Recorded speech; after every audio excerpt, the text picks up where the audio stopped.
Good morning, everyone. Thank you for your time this morning and joining us on this technical assistance webinar. My name is Tanya Mallett Smith, and I am the Director of the Office of Emergency Programs. I'm here at the South Carolina Department of Education. Can everyone hear me okay? Just click your hands up if you can. Okay. Thank you.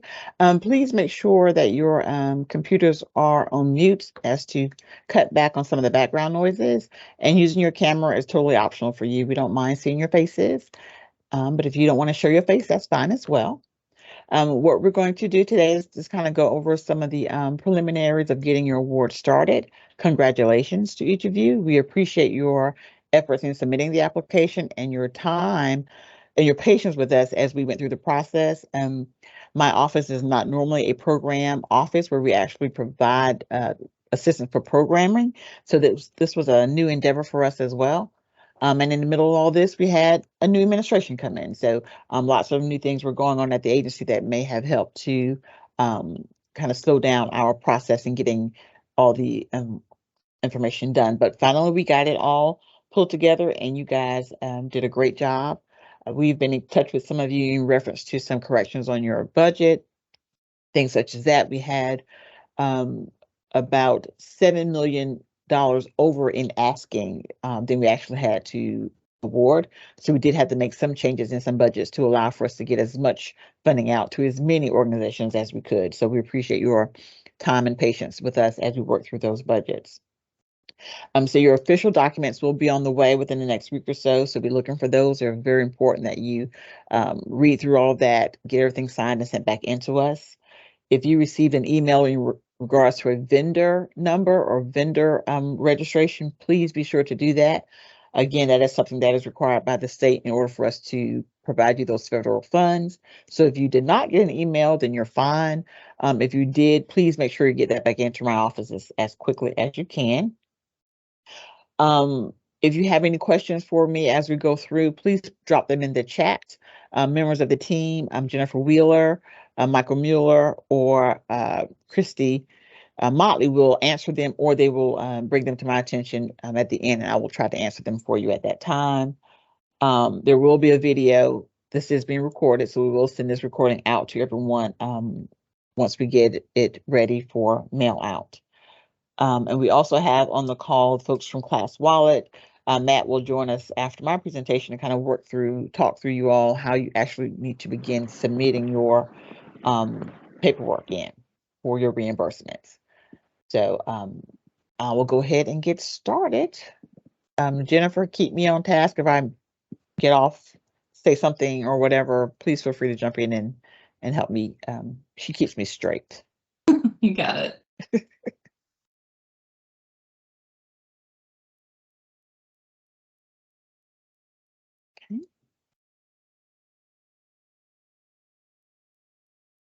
Okay, can everyone see the screen, Jennifer? Is it showing? Yes, ma'am. Okay.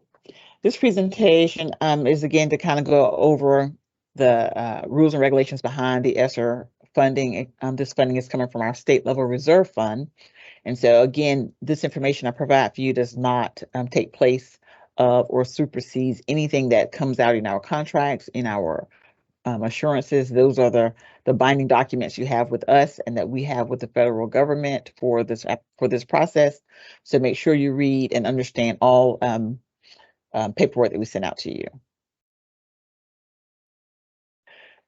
The use of ESSER funds should always be intended to prevent, prepare for, or respond to COVID-19. Those are our three important phrases that we always use when you're considering anything you want to do. That is prevent, prepare for, or respond to COVID. This includes impact on the social, emotional, and mental health and academic needs of our students. So your programs that you submit to us meet that qualification. They, in some way, will it be impacting the students socially, emotionally, their mental health, and their academics. So that's how we were able to fund these programs. And this is your basic guideline whenever you're accessing an expenditure, whenever you're about to make a purchase, or you're trying to decide if this is allowable or not. Does that purchase prevent, prepare for, or respond to COVID and impact the students in these ways?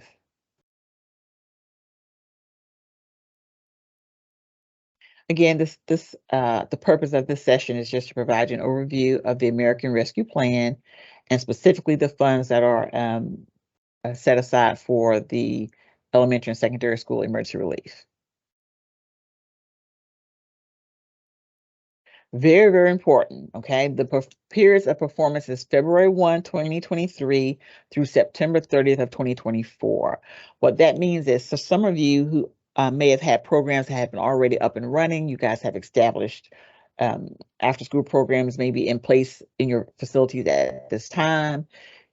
If you do have programs that are currently running and some of the services you provided are allowable under ESSER, you may be reimbursed for services beginning February 1 of 2023. Okay. And your program will run through September 30th of 2024. What that means is the funding will be available to you through September 30th, 2024. However, our program ends for you guys is that second summer, which is from June 1st through July 30, the end of July 2024. So those last 2 months will be us making sure we got all our paperwork in, all your vendors paid, all your reports completed. So if you're going to begin an after-school program that school year beginning August of 2024, I strongly recommend you not begin with your ESSER funds because we'll need to be tying those services up to meet our deadline to get everything in. So just keep that in mind as well. Your award documents will be coming out in the next few weeks. Jennifer's been working pretty much day and night getting those ready for you. You will receive a cover letter, which will explain your award, and also if there are any additional adjustments that we need to make in your budget, it will be explained in that cover letter. Once those budgets, once these award notifications are coming out, there's no more negotiation with the budget. That is what we're going to award. So you will receive that cover letter. You'll also receive your grant notification, which we call a GAN, which will have to be signed and sent back into our office before we can begin releasing funds. You receive your federal assurances, terms and conditions. It's a lot of information. Read it. It's very important information. And also an affidavit of understanding, which we'll talk about a little bit more, as well as an affidavit of understanding for you to give to your vendors. As well these affidavits will state that you are aware that these funds are only to be used for activities that are allowable under ESSER.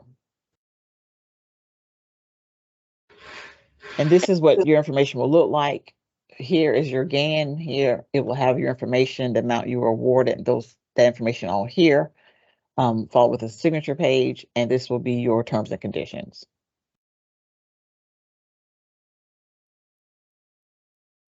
The basics of federal funds.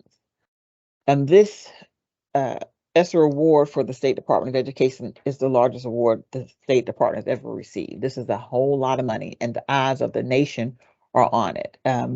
So we have to make sure that everything we do is to the letter of the law, that we're following the rules, and we're spending this money the way that we should. All funds must be accounted for down to the penny. Not to scare you, but the statement is not if there will be an audit. The statement is when there will be an audit. So we are pretty sure, as we're seeing with all of our districts right now, that there will be audits from both the state level and possibly the federal level. So everything we're asking you to do is to protect you in case there is an audit, to make sure that everything is on file, that we have all our ducks in a row. So there may be things that you may think, oh my gosh, this is a lot of paperwork. Right, we have to have, because if there's an audit, we'd much rather have everything ready than have to go back and try to find where things are. So there will be things we'll be asking you guys to maintain there in your offices that will not need to come to us. But in case we're audited and that audit drills down to your particular organization, we want you to have that stuff readily available for us to submit to the auditor. So we will be going over things throughout the process you need to maintain on file there at your office. It is important that you adhere to all the funding requirements and that you have adequate internal control systems. With your application, each of you submitted a pre-award assessment that we did review. We'll be looking at that a little bit closely as well once we get up and rolling. And if we see where your survey showed you may be lacking in some areas, we may need you to create or explain to us how certain things are done within your systems. Be sure to comply with all state, federal laws and regulations, meet all your performance expectations, and most importantly, please meet all reporting requirements. If we ask for reports at a certain time and they're not received, that could interfere with you receiving funding moving forward. So make sure you adhere to all of our reporting requirements. And as to not overload you guys today, what we've decided to do was we will have a second technical assistant, probably late May, early June, that will go over your reporting requirements. We just want right now to get you guys ready to get things rolling. And then once we get all that in place, we'll come back to you all with more details on your reporting requirements.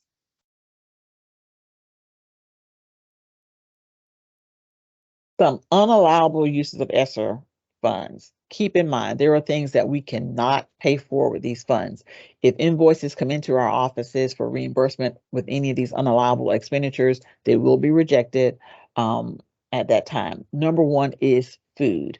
Food means snacks are food, candy is food, dinner is food, lunch is food. Anything that's food is not allowed. A lot of you may have had in your programs where vendors will be doing nutritional workshops, which we think is great. They'll be doing etiquette workshops, which we think is awesome. I think that those are great school tools that students need. However, if there is food related to those activities, these funds cannot cover it. We're not saying you cannot have those activities. You can, but the food cost cannot come from your ESSER funds. They can come from, any other funds you may have, but we cannot reimburse receipts for food in any way. These funds are specifically for students, so we will not be covering the cost of any admission to any field trips for your adults. So if adults are chaperoning, they will have to pay their own way, or again, use other funds your agency may have. We're not providing any incentives to students or parents. That's a cash incentive, a gift card, a free t-shirt, anything like that. You can give incentives to parents, yes, but not from these ESSER funds, okay? No cash payments to students or guardians or others. We aren't buying any gaming equipment. We're not buying Xboxes or PlayStations. No clothing, which means no, I know I've been working with projects for 20 years, and the first thing you want to do is buy all the kids matching t-shirts before you go on the field trips. You can spot your group, which is great. However, ESSER funds cannot cover that. If that is something you want to do, you need to cover that from another funding source. And no capital assets. We're not buying cars. We're not replacing HVAC systems. We're not putting on new roofs. Things such as that are not allowed for these programs with these ESSER funds.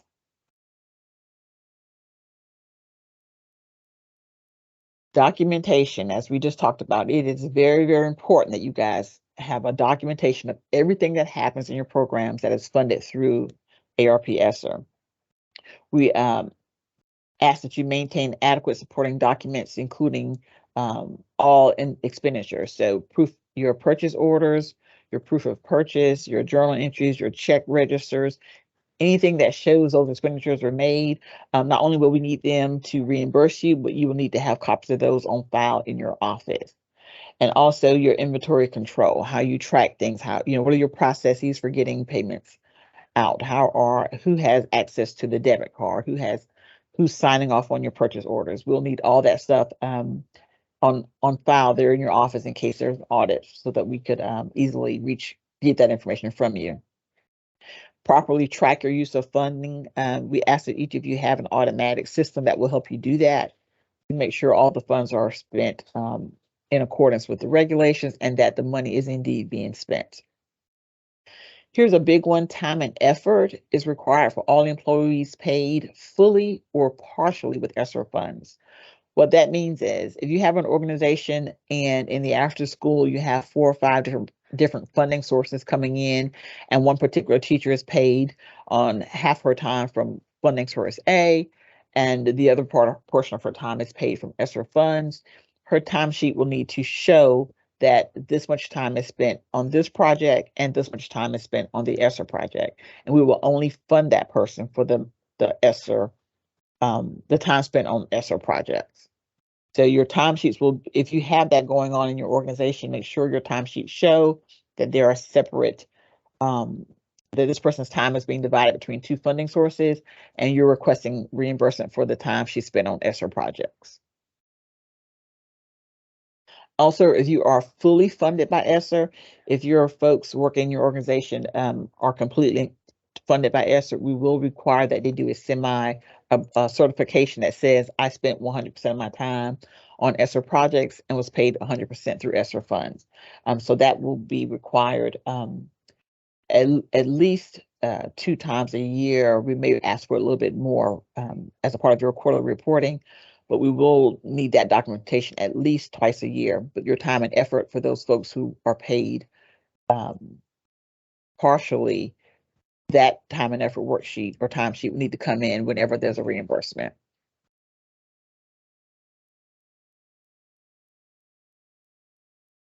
Again, I just kind of went over this, that we make sure that those are paid or full, keep specific documents to demonstrate that time, and that those that are doing time and effort do a personal activity report. And what I probably will do is put a copy of like an example of a personnel activity report on the website for you, so you guys can look and see how that can be done a little bit easier to track who is paid from which funding source, so that we'll know what amount to pay your employees.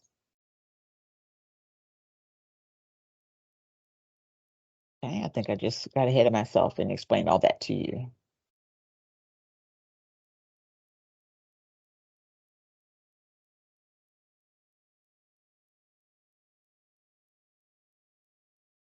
Okay, this is just more information on that time and effort. And again, this will be sent to you, so you'll have, you can go back and refer to this information later on. And this information comes directly from our state regulations. And your time and effort, as well as your timesheets, will need to be signed by both the employee and their direct supervisor. So when you submit your timesheets for reimbursement, make sure the employee has signed it and their direct supervisor has signed it. The reimbursement and documentation process.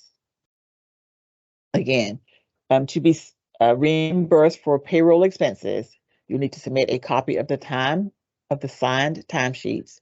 The timesheets need to show their hourly rate and the number of hours and the dates of service that they worked, and must be signed by both the employee and the supervisor. And that will be submitted. Along with that, we'll need to have a ledger that details the payment to the employee. So if you guys are using QuickBooks or whatever system you use, it should show that person's name, the dates of service, that same information, so it will match their timesheets. We will compare the two documents before we can make reimbursements. And if you're paying your any fringe for your employees, that should be shown as well on your documentation. And we ask that you have on file there in your office your job descriptions and a payroll schedule in case we're ever audited and they request that information. So make sure for everyone you're paying, every job, every position in ESSER, that there is a job description on file, and that you at your agency have a payroll schedule that you guys follow and that can also be submitted to us if requested.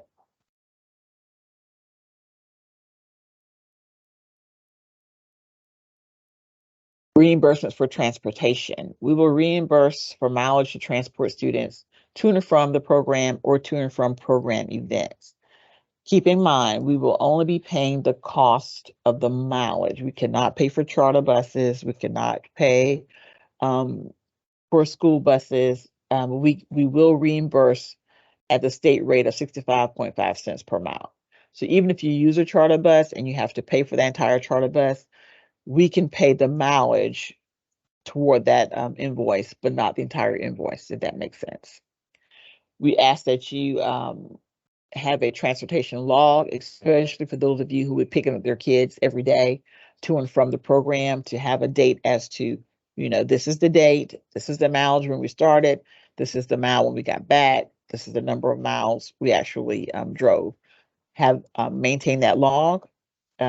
And that can be submitted with your request for, it needs to be submitted with your request for your mileage reimbursement. So we'll have to have that information as well.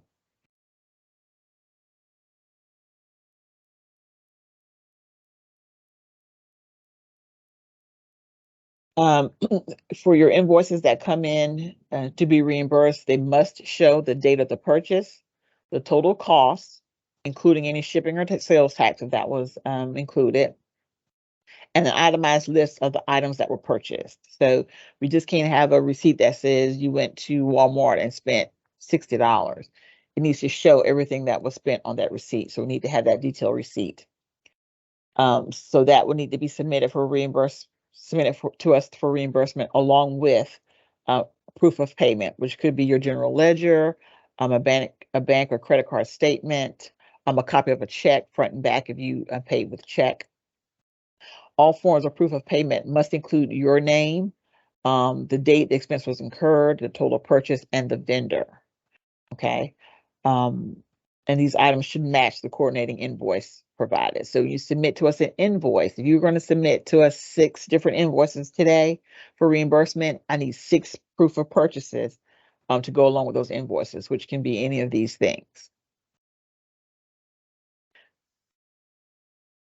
And also, we cannot reimburse for cash payments. There's no, we need to have documentation or proof of payment. All with that we'll have is just a receipt. We strongly recommend that you guys, to be reimbursed, use your some type of checkbook or bank card or credit card for your purchases.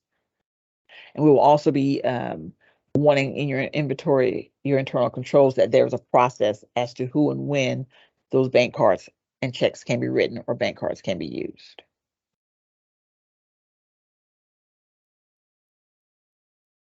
Improper documentation. If invoices are not sufficient documentation for reimbursements, we will deny the invoice and process the remainder of the claim.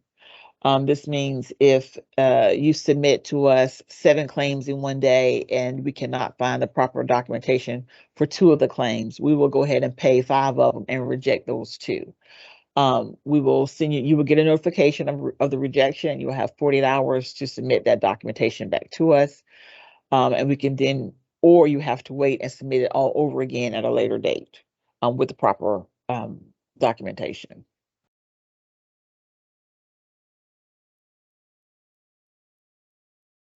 Field trips. We've got lots of requests and lots of programs are asking to go on field trips. Keep in mind, field trips can only be educational. We cannot pay for field trips to Carowinds. We cannot take overnight trips, at all. Even if it's educational, we cannot take overnight trips at all.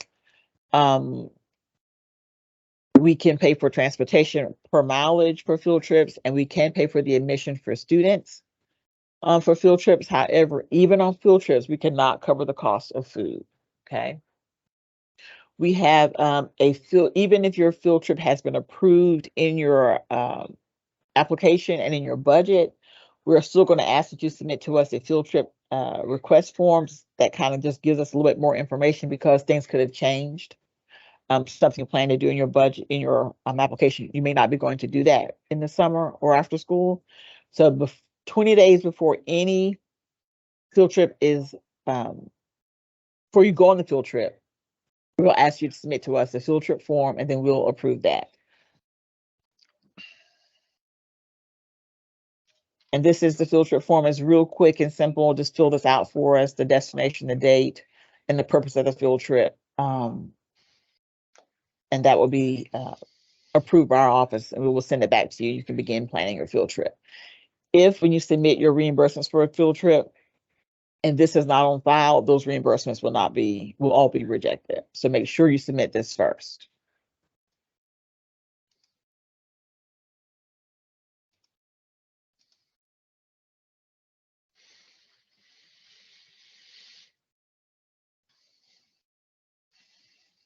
Okay. There we go. Rent and utilities.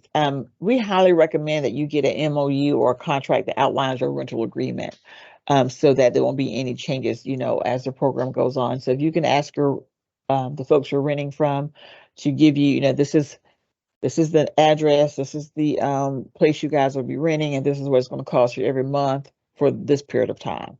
We'll also ask that you submit, when you submit your rental reimbursements, an invoice that has the name, your agency name, and the address of the organization, so we can go ahead and get that rental paid for you as well. Again, that will be reimbursed. So you need to submit to us the documentation that you've already paid the rent for that particular month. Same thing for your utilities. You know, make sure whatever you submit for utilities, that the address on that utility bill matches the actual address of the facility where your programs are being held.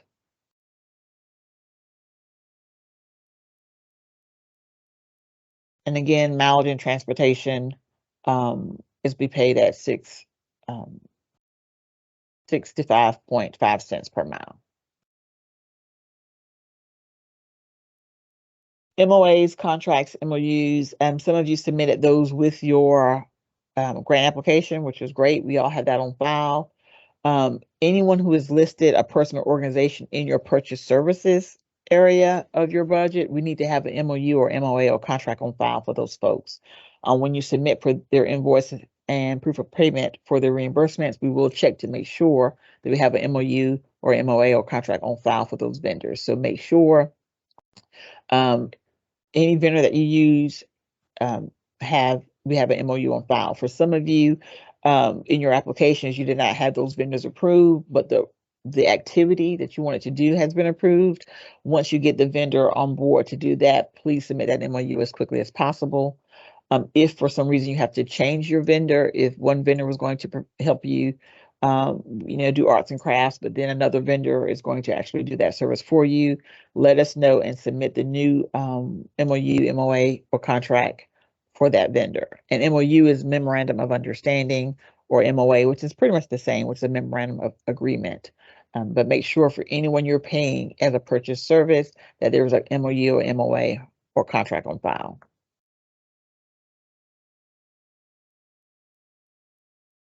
Quick reminders, if you guys are on the call, then you have your SAM registration, which is great. However, make sure you check your renewal date. If during this process, your SAM registration lapsed, we cannot fund you anymore until that is back in place.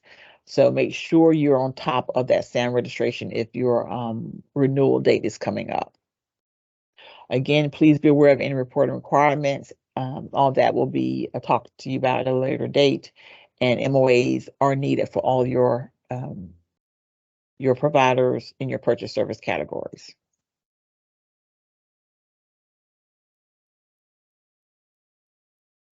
Again, these programs are coming out of the Office of Emergency Programs here at the South Carolina Department of Education. I'm Tanya Mallett-Smith, the director. Jennifer Wheeler is the main point of contact. She's our programming and monitoring team lead. Also working with her will be Christy Motley, an ed associate, and Michael Muller, who is our program coordinator. You will also probably be working with Alexandria Kuzar and Sarah Boria as far as reimbursements. They will be working with the team to make sure your reimbursements go out. So you may receive some emails from them as well. And I will add them to this slide before we send it out, so you guys will recognize those names when they come through. And be sure to check your emails from anything coming from the ESSER reporting email. That will be coming from our office. And if you have any questions for any of us, you can submit those questions back to the ESSER reporting email as well. So, Jennifer, I wasn't able to keep up with the chat box, but if you have any questions in the chat that I need to address? Just a couple, yes. Okay. As far as time and effort, if they use like an online thing like ADP for payroll services, will they need a paper timesheet? No, if everything we need is on that timesheet, and they're storing it and they can have access to it after, you know, the time has passed, that's fine, but they will have to submit it to us, you know, in a PDF form. But yeah, if their system that they're using is recording that, that's fine, but they'll probably still need to do the PAR, the PAR, which we will talk about a little bit. I have a copy of that online for you to put in your files where they sign that, yes, 15% of my time was indeed spent on ESSER and the other percent of my time was spent on something else. But yeah, that timesheet would work for reimbursement. Another question was about field trips. If it was not in their original plan, can they still do one? I was in the middle of typing out an answer when you asked if there were questions. And my thought was, I didn't know if you wanted to talk about like amendments in this one or when we talk about reporting.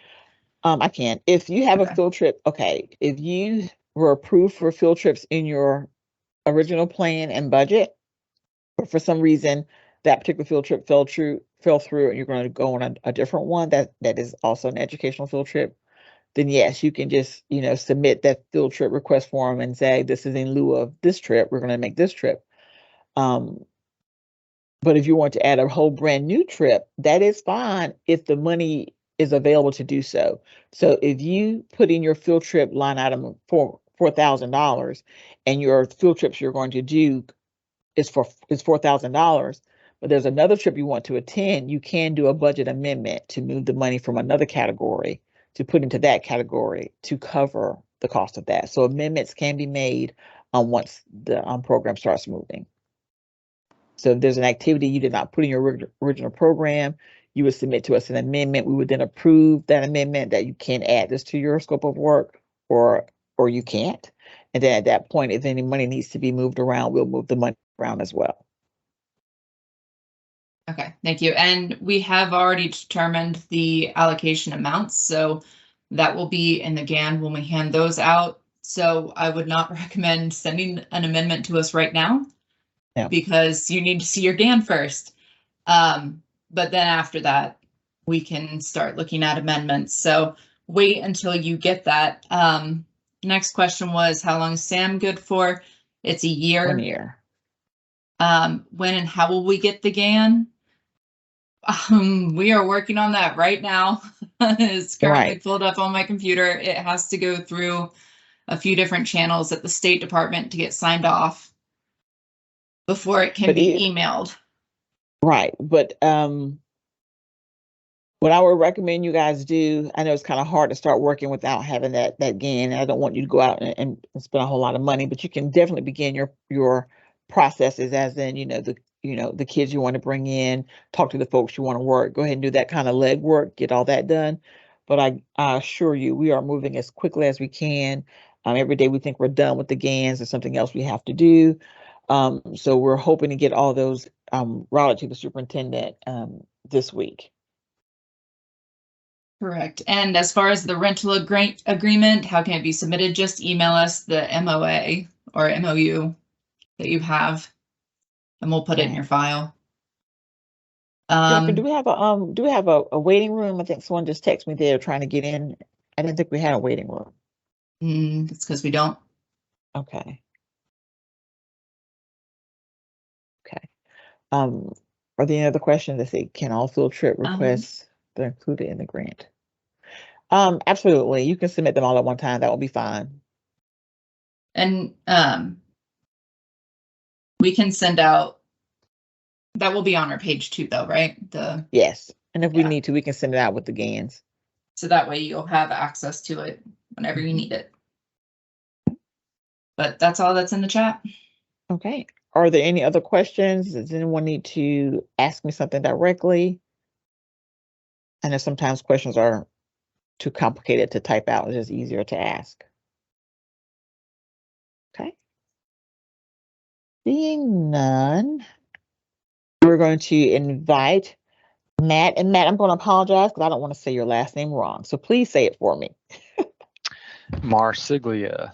Marsiglia, yes. He is our great connect here at Class Wallet. They've been working with us for a couple of years now. They do a fantastic job of providing services to our non-public schools out of our office, and they will be the platform where you would submit your reimbursements, your invoices and your proof of purchase for reimbursement. So he's going to tell us a little bit how that will work. And thanks for being with us this afternoon.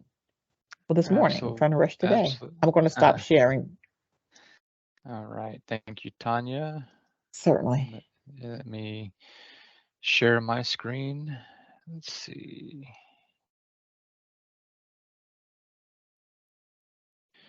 All right. Can everybody see my screen? Yes, sir. All right, great. Thank you. All right, so this is welcome to ClassWallet, and for those who don't know, we are an online funds management platform. This is the agenda for this morning. This presentation will take about 15 minutes, and then I'll take any questions at the end of the presentation. So what we're going to do today is show you how to access your ClassWallet account, and then once you have accessed it, the steps you will take in order to submit reimbursements on behalf of the program. There will be category selections you'll have to fill out. You'll also be receiving some transaction confirmation emails we'll discuss. We'll show you how to access and view reports. We'll show you the approval timeline, any approval and rejection notes, deadline and important notes, and then general questions about security, and then lastly, how to contact us for user support. If you have any questions, please hold on to those to the end of the presentation, and then we'll open it up for Q&A.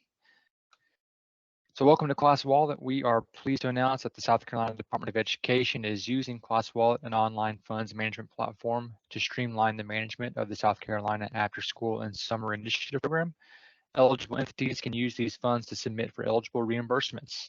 The first step is to accessing your account is receipt of the welcome email from ClassWallet. You will be receiving a welcome email a few minutes after this presentation. So this will show you the steps that you will take to register for ClassWallet. And please note, you will not be able to submit any reimbursements unless you create your ClassWallet account. So these next steps are important. So for first-time login, you can actually do this right now if your accounts have been set up today and they are live. So if you want to go ahead and do this now, you're welcome to set up your account in a moment. You will be receiving a welcome email today that has these instructions as well. So the first step would be go to app.classwallet.com. You can also go directly to classwallet.com and click the login button in the top right-hand corner of your screen. From there, you're going to enter the email address that you have on file with the grant, and then click I'm not a robot, and then click the blue button to verify your email address. At that point, ClassWallet will send you an email from info@classwallet.com. Be sure to whitelist or save that email address to make sure you receive all of our emails and it's not going to your spam folder. Once you receive that verification email, please click the login button. And then once you do that, you'll create your password and security question in case you need to reset your password in the future. For all subsequent logins, we recommend that you save app.classwallet.com in your browser of choice for easy access. Every time you need to check status of orders or submit a reimbursement, you will go to this website and log in. So we recommend you save app.classwallet.com. This is what your homepage will look like. These are the tiles. So on the top right corner, you'll see important ClassWallet system notifications. And the top left corner of your screen, you'll be able to view how much balance you have. That's going to be the amount in your digital wallet. Every time you submit a reimbursement, the money will decrease from your wallet. The only service that we have available is reimbursements. So sorry about the typo there, but there are no direct payments to providers. It's only reimbursements only. You'll be able to see a reports tile, which is where you can view your funds received and all your order details. The support section, you'll find training videos, FAQs, and you can contact us. And then under account settings, you'll be able to edit your basic information, update your password, and change your security question and answer. And of course, we'll have ways to contact us via email or phone at the end of this presentation as well. Before you can spend your funds, you must read through and accept that online affidavit as outlined by South Carolina Department of Education. Upon logging in for the first time, you will see the affidavit related to the funds made available to you. This is what the affidavit looks like here on the right. I'm not going to read it. You guys can read it at your leisure. You'll have three options to accept the affidavit. The first one is to accept, and as soon as you do accept it, you'll immediately begin to see your account balance, which will be displayed in the top left-hand corner. you can skip the affidavit message. However, your account balance will display as 0, and you must click the blue affidavit link and hit accept in order to use the funds. There are instructions here you can click on to view, and then reject. If you accidentally reject the message, you will not have access to spend your funds, and you will have to contact ClassWallet to reset your selection. Excuse me, Matt. Yes. Could you make your presentation larger? We see both your screens. Oh, really? I'm sorry. I don't know. Let's sure. see. I don't know why it's doing that.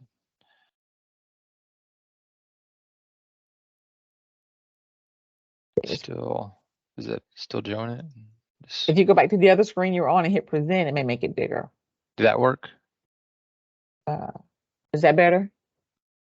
That's a little better. I think it is. It looks Okay, bigger, sorry. yes. Yes, thank Okay. you. Yeah, sorry about that. I'm using 2 screens. I must have shared my wrong screen. All right, so next is going to be ways you can use your funds. So again, reimbursement. If you've made a purchase with other vendors and wish to seek reimbursement, you can do so by linking your business account and submitting the receipts and paid invoices through your ClassWallet account. You'll need to complete a W-9 as one of the required steps to linking your account, so please have that information handy. Getting started takes 2 steps. The first step is to link your bank account information. Entering the required information only takes a few minutes, and you only need to link your bank account 1 time. Once you link your account, ClassWallet will send you 2 small penny-sized deposits into that account. You'll need to go back in and verify those 2 deposits. They'll be less than 10 cents each. And once you verify your account, then you'll automatically be ready to submit a reimbursement immediately after verifying your account. And there's a tutorial here at the bottom of the screen, and you will get a copy of this presentation as well. So once your bank is verified, you can start a reimbursement and submit documents by scanning them through a desktop printer and submitting them through the ClassWallet online application, or you can use the smartphone, take a picture, and go to the ClassWallet mobile-friendly website. And again, there's step-by-step instructions here on this help article. And now we're going to watch a quick 2-minute video just to demonstrate how to submit a reimbursement, and you can see how easy it is. So let me just show you real quick.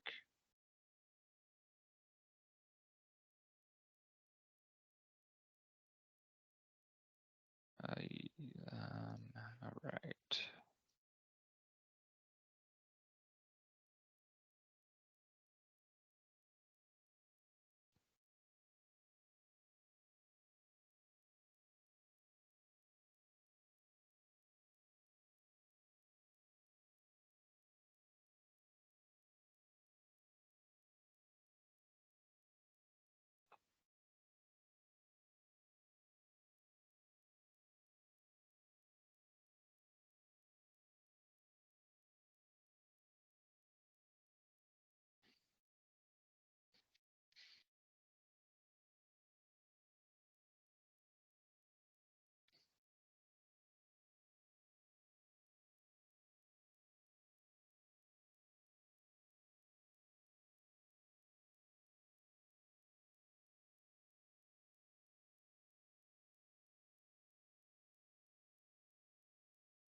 Matt, is there audio with the video? Yes, there is. We need to rewatch. I don't know why. Let's see. Yeah, there's You guys no don't hear anything? sound. No. All right, I apologize. I'm not used to we use Zoom here at work. Let me see if I'm doing something wrong with my sharing. Share desktop, and there's a button that says share tab audio. I'm clicking it, and let me try just to share the tab only and see if that works. In order to You guys submit hear a now? reimbursement, find Yes, the thank you. reimbursements tile on your homepage and click Start a new reimbursement. The first step is for you to upload receipts which you should have scanned and saved into your computer before starting. Click Browse, find the receipt, and double-click. You can upload more than one receipt at a time. Then click Next once you're done.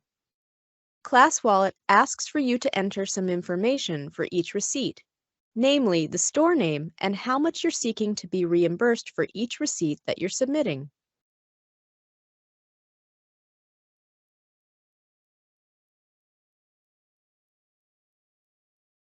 You must select which purse you would like to be reimbursed from.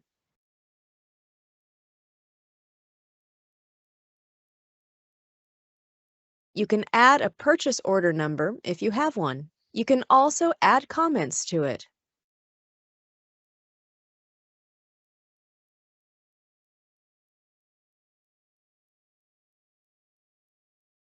You can review the reimbursement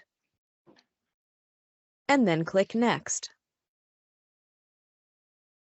All right, and that is how easy it is to submit a reimbursement. So let's go back to sharing my PowerPoint.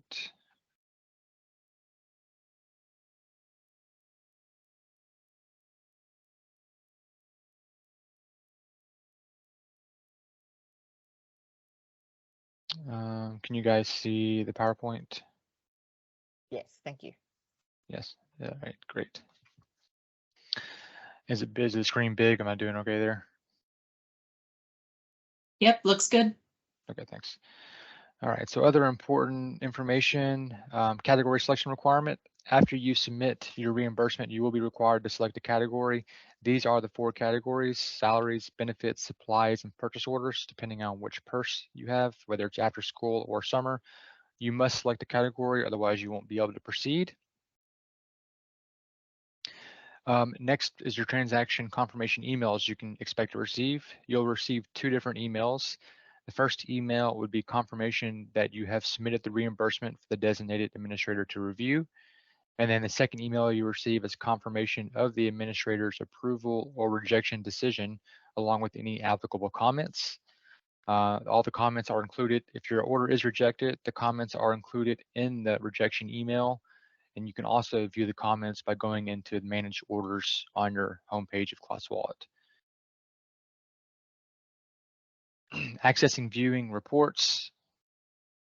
Are you guys still seeing, is my screen moving for you guys?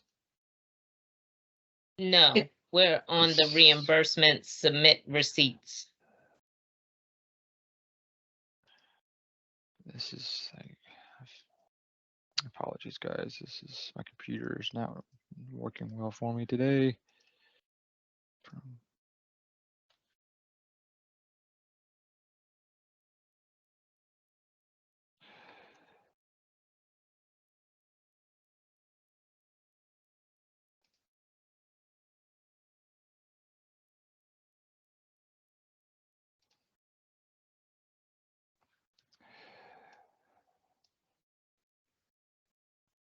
Is this all right? Is the screen big now? You guys can see?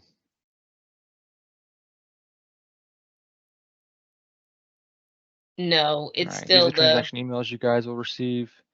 And then next is the reports that you can access. So you will have access within your ClassWallet account to view reports around your account activity. You can find these real-time reports through the report tile found on the homepage or the sidebar menu. You can access the reports from the tile homepage, or if you click the top left-hand menu button, you can also view reports there. You'll view your funding activity, all the documents you've uploaded through the platform, and you can also view the status of any applicable comments from the approver within your order report. Approval and rejection notes. Upon the administrator's approval of your reimbursement, the fiscal agent will receive confirmation of payment along with the uploaded documents, and the payment should settle to your bank account within 2 to 7 days after the administrator's approval. Any inquiries related to the approval or rejection decision should be directed to the administrator in the confirmation emails. Please note, ClassWallet does not handle any approvals or rejections of your orders. That is done all by the program administrators. Deadline and important notes. So the last day, as mentioned by Tanya, to submit receipts within your Class Wallet account is 9/30/24. If you submit a reimbursement close to the deadline, the designated approver will have time after the deadline to review the request. However, after the deadline, resubmission will not be permitted. Any unspent balances will be returned to the state. And then general questions about security. So we highly value your security at Class Wallet. We've completed SOC 2 audits and spent a great deal of effort to ensure our platform is secure. All data at Class Wallet is stored securely and classified according to the data classification policy. Class Wallet is SOC 2 compliant, which is the highest level of security you can receive in the industry, and subject to annual reviews by third-party auditors with regards to our data security and privacy policies. All data transmitted over public and wireless networks is encrypted with strong encryption techniques. For user support, we're here to help. You can email our team. Eanes@classwallet.com is a team that will be helping you with your program. We can help assist you with any of the following matters: vendor process for adding or updating school administrators, uploading documents, bank account verification, linking your bank account. We can also give you the status of your reimbursement and then provide assistance on uploading documents if you need so as well. You're also welcome to call us at this number. We're available 6 days a week, Monday through Friday, 8 to 8, and then Saturday, 10 to 4. That being said, that is all of my portion of the presentation. Happy to open it up for any questions on the platform.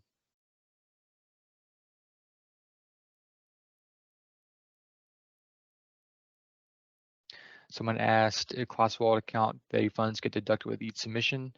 That is correct. So for example, if you have a $10,000 purse and you submit a reimbursement for $1,000, your purse will immediately drop down to $9,000.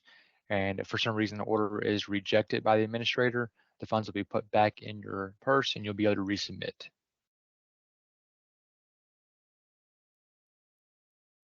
And a note on the time frame of reimbursements, you guys can submit as often as you want to. If you want to submit every afternoon, if you want to submit every week. On the Class Wallet platform.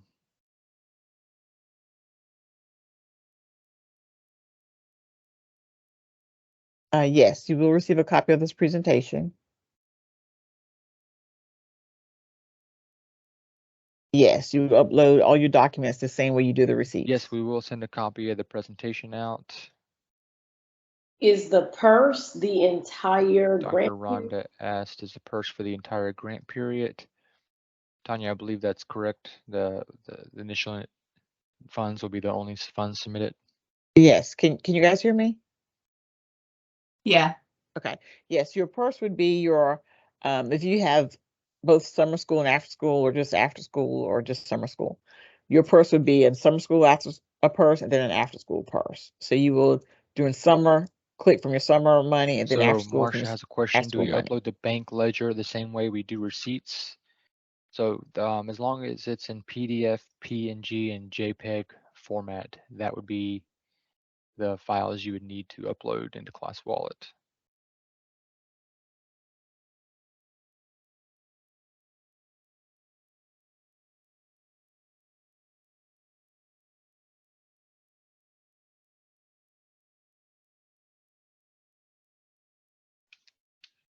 I'm not hearing. Is you guys talking? See. Matt, can you hear me? Can you hear me, Matt? I don't think he can hear me. I don't think so. Okay. Let's see. Let me go back. Okay, I can hear you guys now.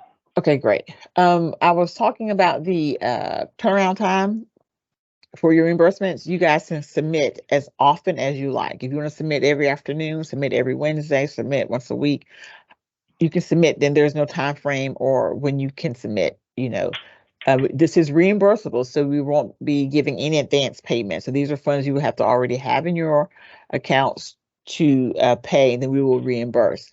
The time it takes to get your reimbursement, it could vary. It depends on, the number of reimbursements we have in queue.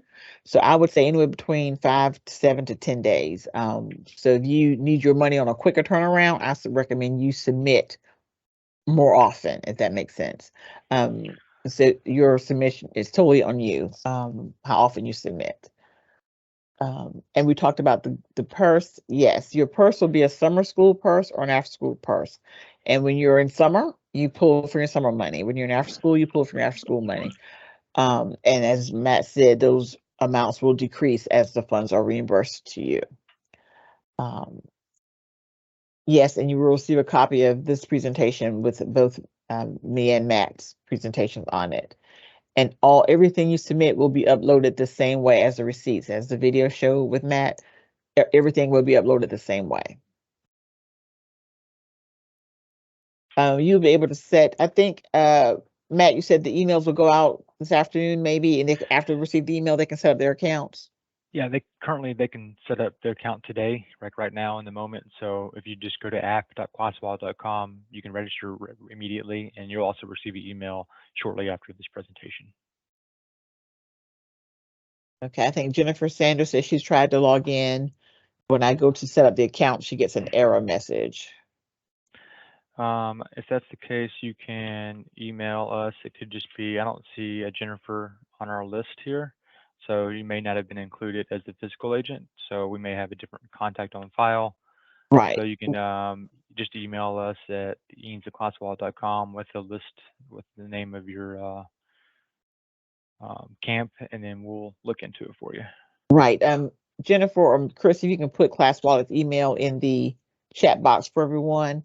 And if the persons who are going to be making the reimbursements is not who we have on file as a contact person, please send us that information, because what we sent to ClassWallet were the list of contact folks that you guys sent to us.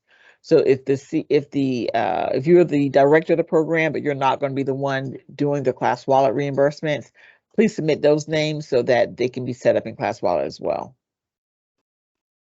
Oh, we do have one folks say they already got their account set up, so we know it's working, Matt. Here's a question, Matt. Oh, he answered. Only one person can be the fiscal agent, yes. So please send that information to us and we will update it with ClassWallet. And Matt, if there's an issue with ClassWallet, exactly, they can email you there, but if they have an issue with the receipts or thing like that, email us, okay? As Matt said, they're not the ones making the decision on the reimbursements, they're just processing them. So if it's a ClassWallet issue or a bank account issue, those kinds of things can go to ClassWallet email, but anything that's on your rejection or your submission can come to us first. Okay. It looks like folks are getting signed up, Matt. Sounds great. And is there a program email we can include on the welcome email? Sure. Chrissy, could you drop the S reporting in the chat for Matt? And that would be for your program questions. The S reporting email. Yes.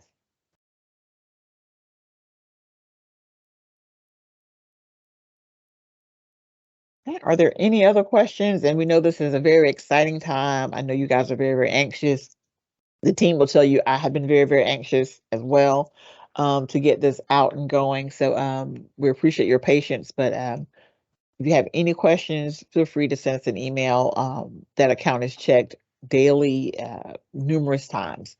And my team does have a 24-hour response turnaround time in getting back to you, even without the answer, but just making that contact with you.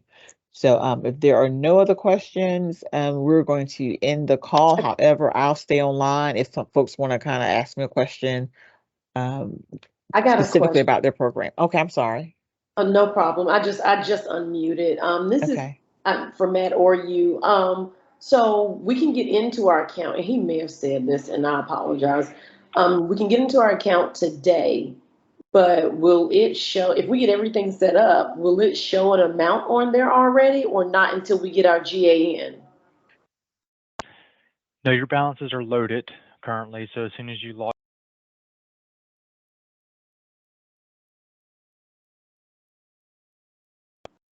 Someone muted me and Matt. Yeah. Yeah, well, your funding will be there. However, until you get your GAN, you can go ahead and submit them, but until you get your GAN signed, we can't release the money back to you. That's correct. Okay. Okay, but Yeah. Okay, but we can go ahead and start submitting receipts. That was my question. Thank you. Yes.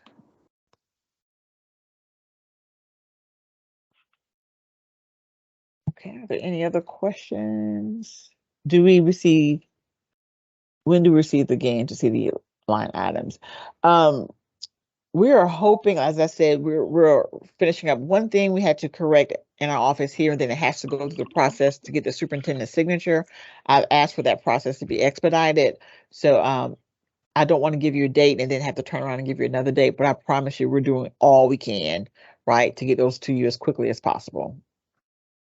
I am also, if you email the ESSER box, well, I won't say that. I'll talk to the team first, but I may be able to give you some of that information before you actually get the GAN, but I don't want you guys to do too much before you get the GAN, because technically you're not officially awarded until we have that signed paperwork. So we'll get to you guys as much information as we can without being out of compliance.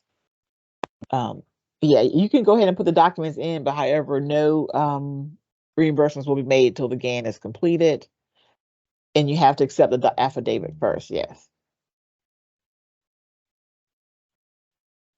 I think Josh Byers is on the call. Josh, is it okay for them to go ahead and load the stuff now or just sit there until we can make reimbursements?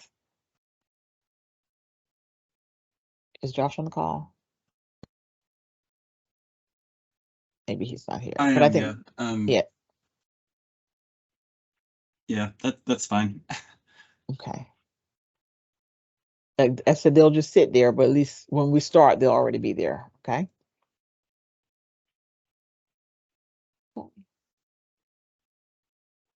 Miss Washington, you asked what's the link? The link for Class Wallet, or what link are you referring to?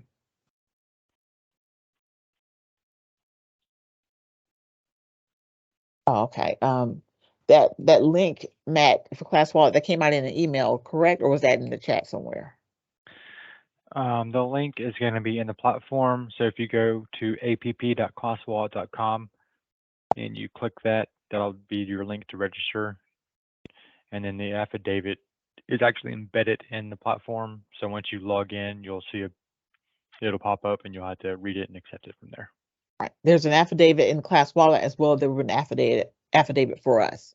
So there'll be two affidavits. But you can check for Matt's affidavit when you log into Class Wallet.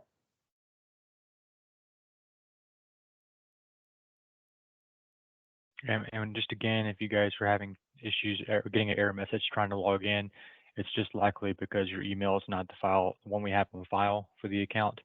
So please just email again, eames@classwallet.com if you're trying to access, and let us know the name of the camp and the city you're located in to help us identify your account. So for this project, Matt, we're using a different email address. It would be the ESSER reporting. Yeah. For them to have questions. So I think Christy did put that early on in the chat. Okay. Okay. And like I said, we'll hang around. Please provide the email address again for Class Wallet. I believe we scroll up. It's in the chat. He sees it. Okay, thank you. Okay. All right. Well, again, if there are no other, you guys can unmute if you want to ask Matt or a question. And if not, let's see. I would strongly recommend you not use Cash App as your method of payment. That is not what we are looking at as an electronic or automated payment system. You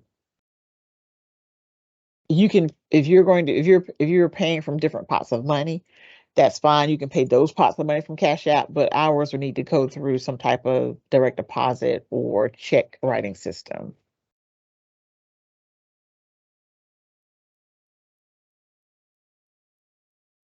Yeah, we look at Cash App like cash, right? So, right, it does have cash deposit, but we would prefer that you use an automated system.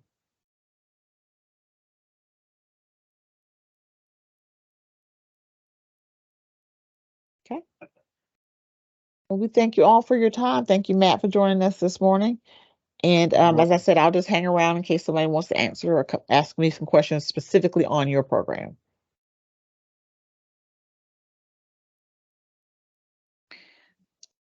Miss Yes. Tanya. Just a moment. Ms. Pratt, if you see where you are, have expended in a certain category, you can submit for an amendment that is acceptable. Okay, someone had a question for me?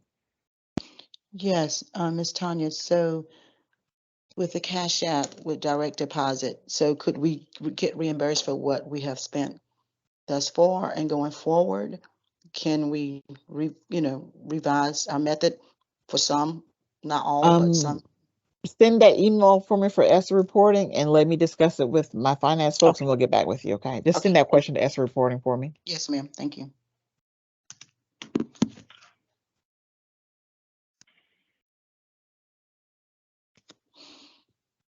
Thank you all. Have a great afternoon. Everybody. And we will send this out to you as quickly as we get it formatted for mailing.